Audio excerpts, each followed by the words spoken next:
بسم اللہ الرحمن الرحیم۔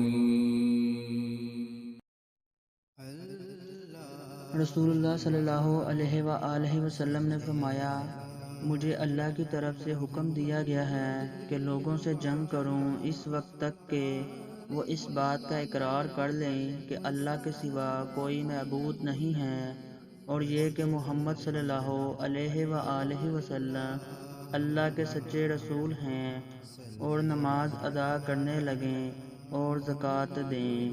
جس وقت وہ یہ کرنے لگیں گے تو مجھ سے اپنے جان و مال کو محفوظ کر لیں گے، سوائے اسلام کے حق کے۔ رہا ان کے دل کا حال تو ان کا حساب اللہ کے ذمہ ہے۔ صحیح بخاری، حدیث نمبر 25۔